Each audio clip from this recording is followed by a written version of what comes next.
What's going on, guys, and welcome. It is Tuesday night, and this is the start of our 22nd week of investing on this channel, where we put $50 every Monday through Friday into the market with the hopes of retiring early.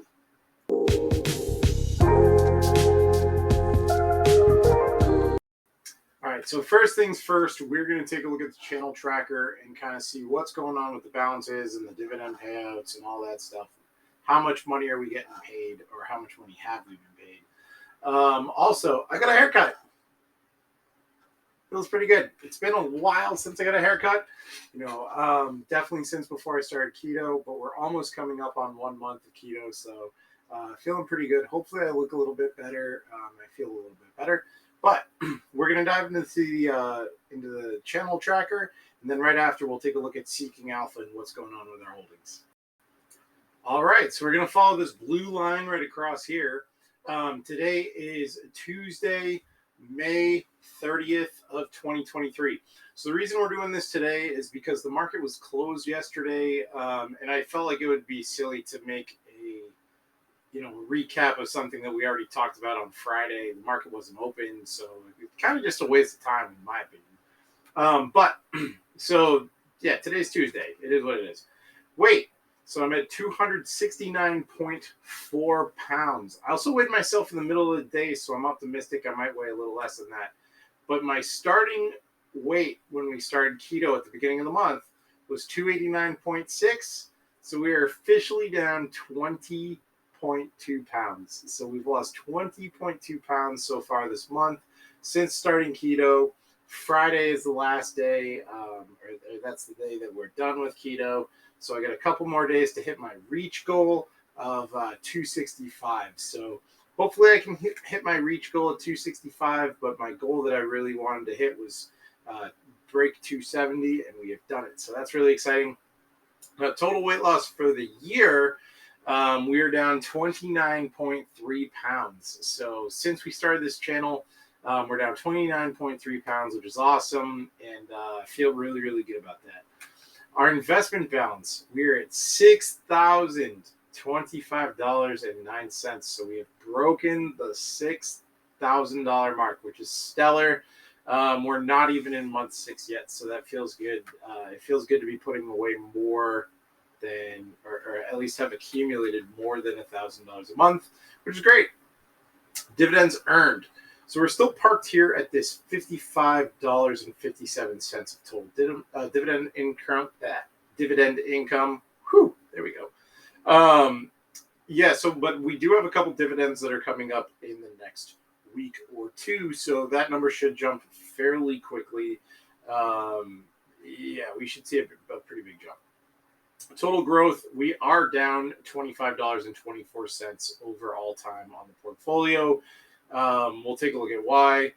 YouTube income, haven't earned anything from YouTube specifically, but a couple people signed up for Sofi. If you guys want to start investing and want an easy place to do so, link in the description for Sofi. If you start a new account with a minimum of $10, they give you a free stock.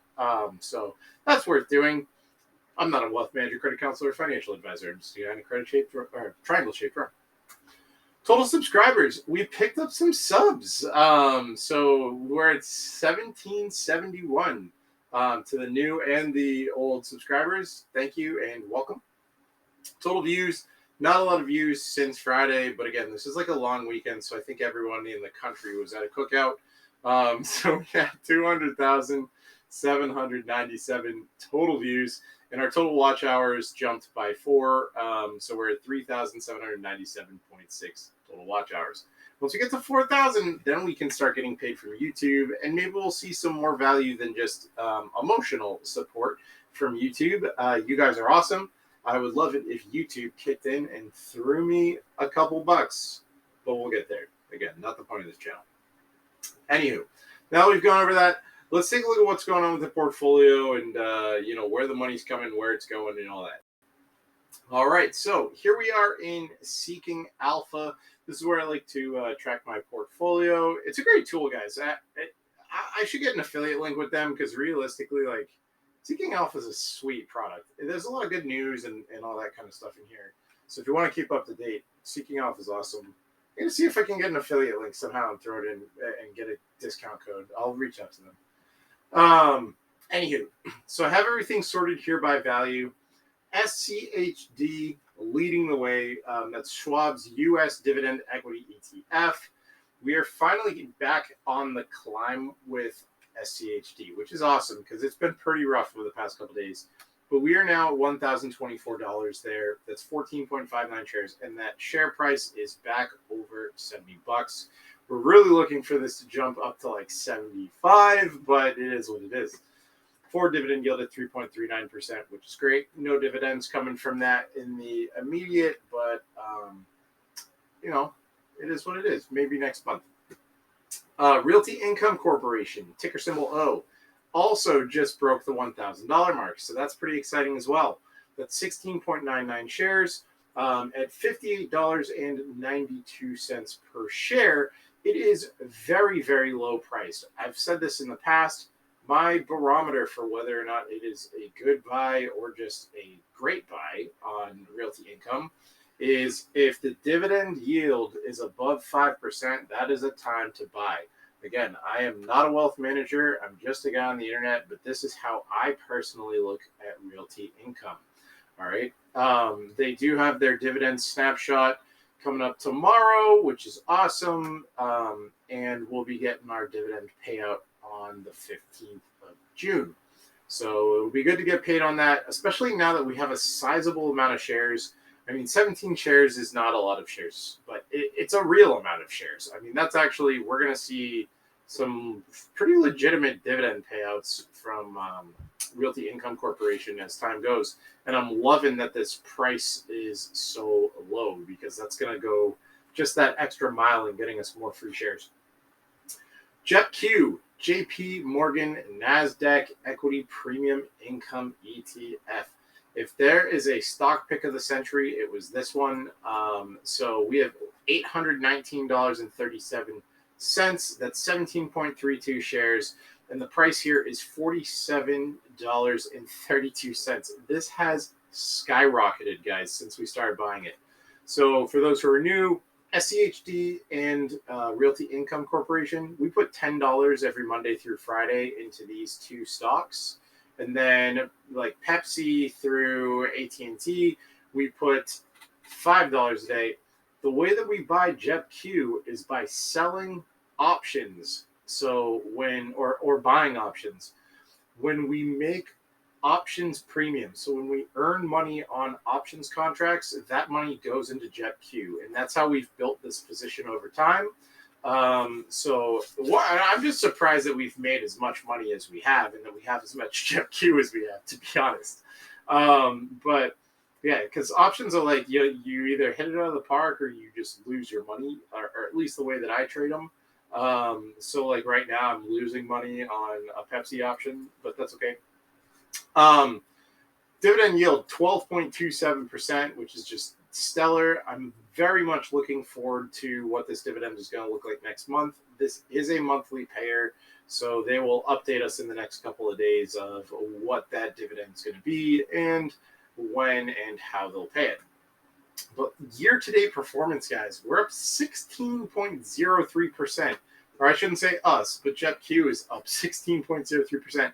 And that's not taking into account the dividends that it pays out every month. So total return for this year has to be just ridiculous. Pepsi. All right. So Pepsi leading the charge of the $5 a day stocks. So we're at $542.24. That's 2.99 shares, almost 3, which is good.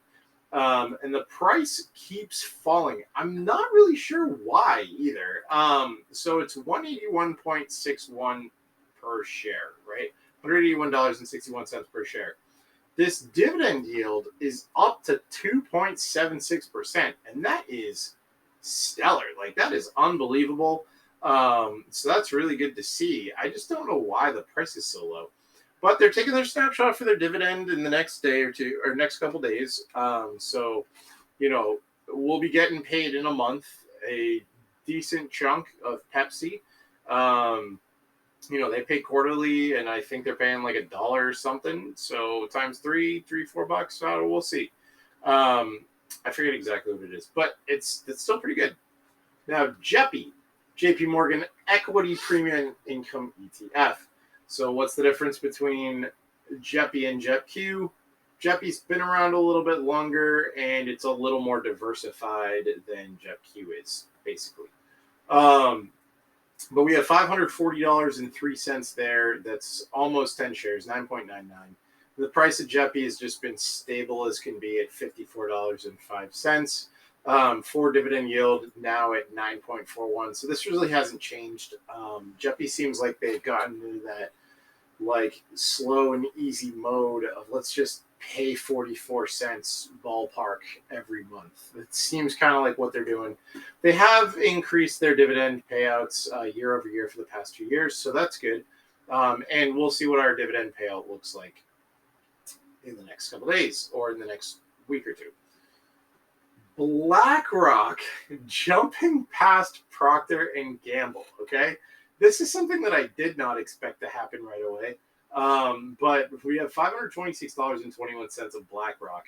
That's 0.78 shares, and a share is now $673.58. So we've dipped below where I would say it is a great time to buy BlackRock. I still think BlackRock is always a good buy. But anytime that the dividend yield is 3 or higher, that's where I would say it is a great buy. We have dipped below that because the price is just a little higher, and that's fine. So, yeah, we're back into normal territory with BlackRock, and we are getting paid out a dividend this go around, which is good this month. So, Procter and Gamble is down, so now below what we own in BlackRock. We have $525.48. That's 3.67 shares at $143.18. So Procter and Gamble just continues to drop and drop and drop. This forward dividend yield usually hovers around 2.4%. So the fact that it's like 2.6 is actually quite good. I mean, we're buying it pretty well right now. It's not high enough for me to be like, yes, jump out and buy Procter and Gamble, but it's getting higher than it's normally at. Especially considering years of growth, 66 years. Procter and Gamble has increased their dividend every year for the past 66 years. So that's something that they're very consistent with. And that money should earn you more. So every time you can buy like something as stable as BlackRock at a 2.6 or even like a 3% dividend yield or something like that, like that's awesome. So I'm not hating the fact that BlackRock is down, but that Procter and Gamble is down. But Procter and Gamble shouldn't be having days where it's down 1.53%. I mean, that's a lot. On the other side of that coin, MPW is next. Okay, so we've seen a lot of flip-flopping between our stock positions here. So MPW, we have $463.42. That's 56.83 shares or 86 shares. And the price is now back up to $8.15 a share. Guys, my total cost, my cost basis for this stock is like $8.60, I think, at this point. Like, we are almost at a break even on MPW, or we're getting there. Or maybe it's 9.5 or something. Either way, we don't own MPW for that much more than where we're at. Like, this is starting to turn into like I see what you're up to, MPW. But anyway, this dividend yield is still at a ridiculous 14.65%. So sign me up. Management from MPW continues to make what I think look like the right moves. So that's always very exciting. But yeah, we're cooking with gas over there, and they'll take their snapshot this month or in June, but we won't be getting paid out till July. And then lastly, AT&T is now at the bottom of our portfolio. We have $456.98 of AT&T. That's 29.22 shares. At least it's starting to rebound a little bit. So $15.64 a share for AT&T is extraordinarily low. But This forward dividend yield of $7.16% is awesome to see. It's just, concerning that AT&T dropped by like $4 in a matter of like a week. But it is what it is. I think we'll see that correct back. It's already like, this is a 0.9% day. We're going to see more of those, I think. And I think it'll settle down about $18 a share. So for now, buy it. Well, we're buying it while it's cheap, and that's cool.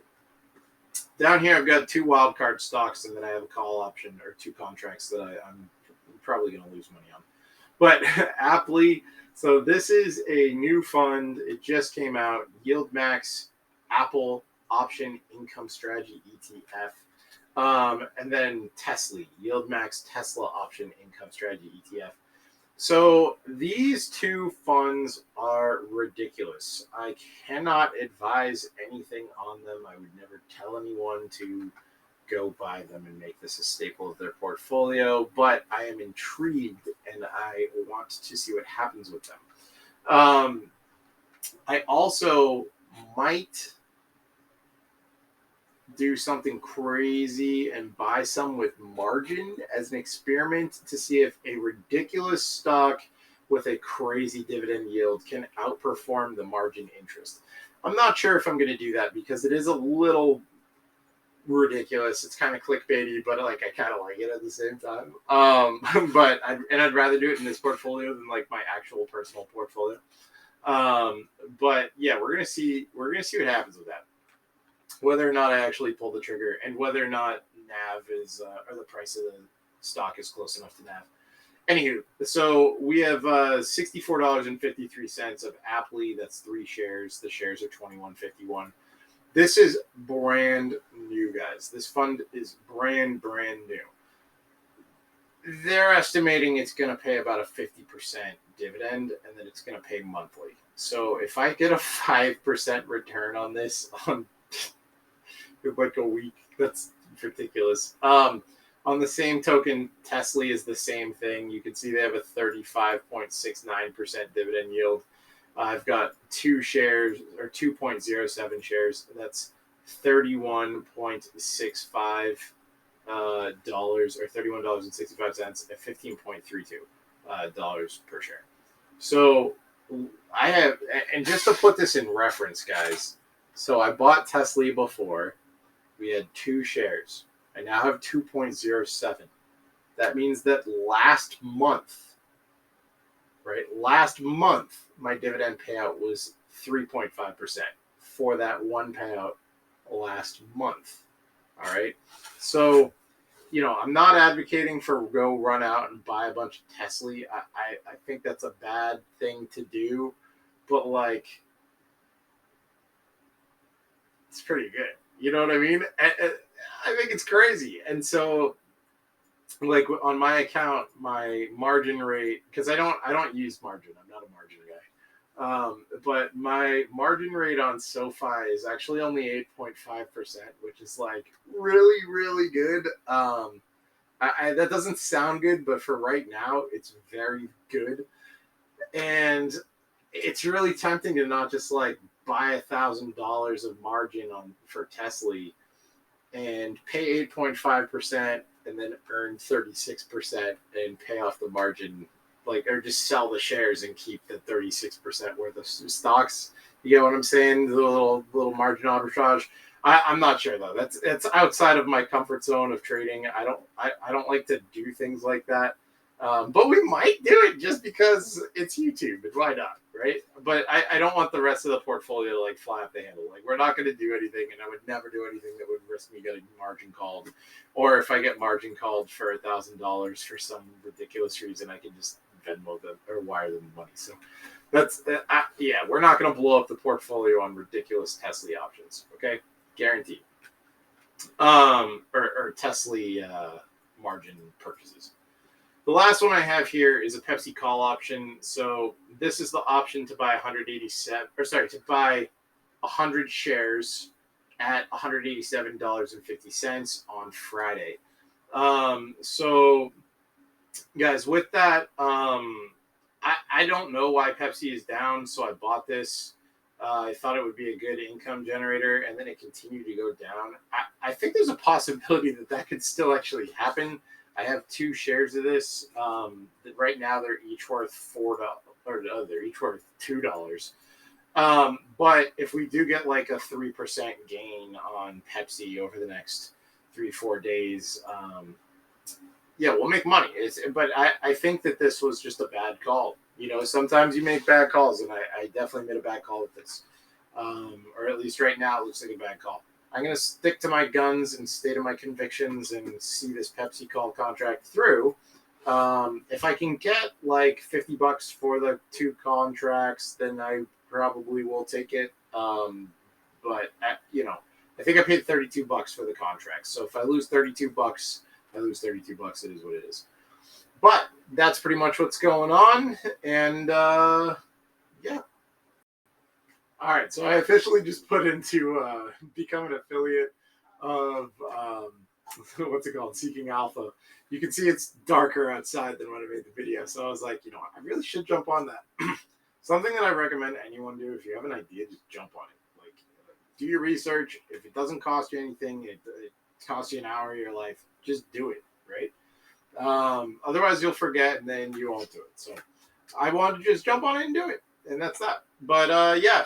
Anyway, other than that, feeling really good from the keto thing. If you guys, if you guys are looking for a diet, obviously consult your physicians or whatever.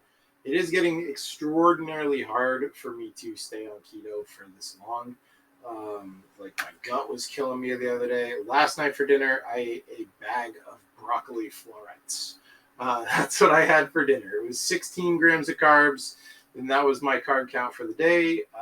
But like, yeah, you just eat so much meat all the time, every day, and then I just couldn't do it. I couldn't eat a piece of bacon. There was no way. So yeah, I literally just ate a bag of broccoli, which is fine. I mean, that's not the most unhealthy thing in the world, but like, it's time, and I'm excited to get off of keto. I'm really looking forward to this ramen on Friday. Really, really looking forward to it. I'm also looking forward to weighing myself on Friday just to see how low can I go. But I picked up some like pretty healthy habits with keto. So like now they make these little packages of like tuna. It's like a bag of tuna. So like I'll eat that as a snack, and I think I'll continue to eat those as a snack. I think they're great. They taste good. They're 70 calories, and there's no carbs, or like 1 gram of carbs if you buy the what's it called, the buffalo kind or the ranch kind. But yeah, I mean, like that kind of stuff that I will keep with me. I'm totally cool with snacking on tuna or whatever. But wow, am I excited to have a nice bowl of ramen. So anywho, hopefully the portfolio goes well, and Pepsi gets up at least past $187.50. But if it doesn't, whatever. It is what it is. And those are the risks. And, we win more than we lose, and that's why we have a Jet Q position. But anywho, as always, I wish you guys happiness, health, and wealth. And with that, roll the outro.